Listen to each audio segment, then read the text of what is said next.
আসসালামু আলাইকুম। বাংলাদেশ সেনাবাহিনীতে আসছে বিশাল বড় ধরনের পরিবর্তন, যেটার মাধ্যমে সেনাবাহিনীর শক্তি ব্যাপক পরিমাণ বৃদ্ধি পাবে। তো সেনাবাহিনী এবং সশস্ত্র বাহিনীর শক্তি বৃদ্ধিতে বাংলাদেশ আর্ম ফোর্স ডিভিশন বা সশস্ত্র বাহিনী বিভাগের একটি পরিকল্পনা নেওয়া হয়েছিল, যেটাকে বলা হয় ফোর্সেস গোল 2030 বা ফোর্সেস গোল 2030, যেটা সেনাবাহিনী এবং সশস্ত্র বাহিনীকে আধুনিকায়নের একটি দীর্ঘমেয়াদী পরিকল্পনা।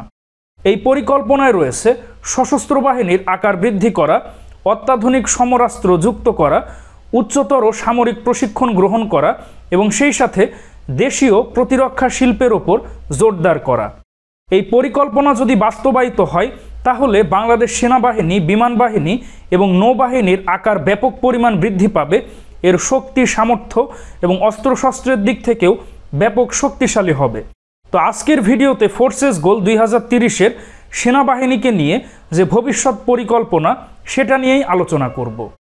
ফোর্সেস গোল 2030 অনুসারে বাংলাদেশ সেনাবাহিনীকে আঞ্চলিকভাবে 3টি স্বতন্ত্র কোরে ভাগ করা হবে। সেগুলো হলো central core, eastern core and western core, এবং যার অধীনেই সকল ডিভিশনগুলো পরিচালিত হবে।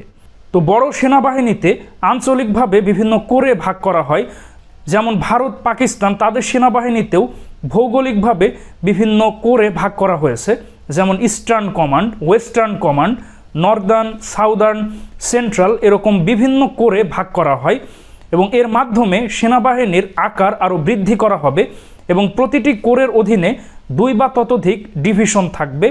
প্রতিটি কোরকে নেতৃত্ব দিবেন সেনাবাহিনীর 3 স্টার জেনারেল বা লেফটেন্যান্ট জেনারেল পদমর্যাদার কর্মকর্তা। তো সেনাবাহিনীতে সেন্ট্রাল, ওয়েস্টার্ন অ্যান্ড ইস্টার্ন এই 3টি স্বতন্ত্র কোর চালু হলে এর অধীনে আরও অনেক ডিভিশন ও ক্যান্টনমেন্টও যুক্ত হবে। এর ফলে সেনাবাহিনীর আকার ব্যাপক পরিমাণ বৃদ্ধি পাবে। আজ থেকে প্রায় 10 বছর পূর্বেও বাংলাদেশ সেনাবাহিনীতে এই 10টি ডিভিশন কিন্তু ছিল না, যেমন 7, 10 এবং 17 পদাতিক ডিভিশন। এগুলো কিন্তু গত 10 বছরের মধ্যেই তৈরি হয়েছে। যেমন 7 পদাতিক ডিভিশন 2018 সালে, 10 পদাতিক ডিভিশন এটা 2015 সালে, আর 17 পদাতিক ডিভিশন এটা 2013 সালে গঠিত হয়েছে। এটাও কিন্তু ফোর্সেস গোল 2030-এর অধীনেই ছিল। তো ফোর্সেস গোল 2030 অনুসারে বাংলাদেশ সেনাবাহিনীর আকার বৃদ্ধি করতে হবে, সুতরাং ভবিষ্যতেও হয়তো আরও অনেক সেনানিবাস গড়ে উঠবে, যাতে করে বাংলাদেশের সীমান্তবর্তী এবং স্পর্শকাতর এলাকাও ব্যাপকভাবে নিরাপত্তা দেওয়া যায়।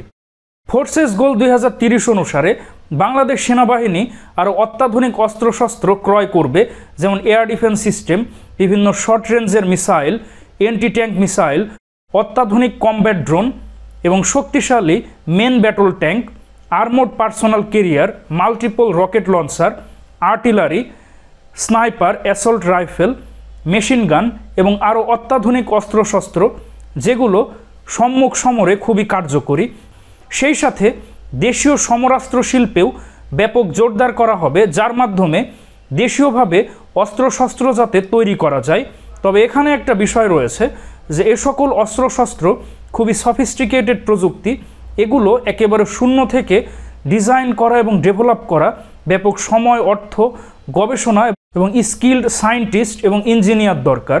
তো এজন্য বাংলাদেশ হয়তো বিভিন্ন দেশ থেকে প্রযুক্তি কিনে দেশীয়ভাবে এগুলো তৈরি করবে, আর ভবিষ্যতে আরও গবেষণার মাধ্যমে নিজেরাও অস্ত্রশস্ত্র তৈরি করবে।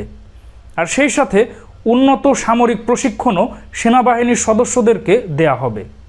তো দর্শক মণ্ডলী, এটাই ছিল মূলত ফোর্সেস গোল 2030, যেটা আমি আপনাদেরকে খুবই সংক্ষেপে তুলে ধরলাম, কিন্তু এটা আরও বিস্তারিতভাবে আলোচনা করলে প্রতিটি বিষয় আপনাদের সামনে তুলে ধরতে পারতাম। এখানে শুধুমাত্র বাংলাদেশ সেনাবাহিনীর কি ভবিষ্যৎ পরিকল্পনা, সেগুলো আপনাদের সামনে তুলে ধরলাম।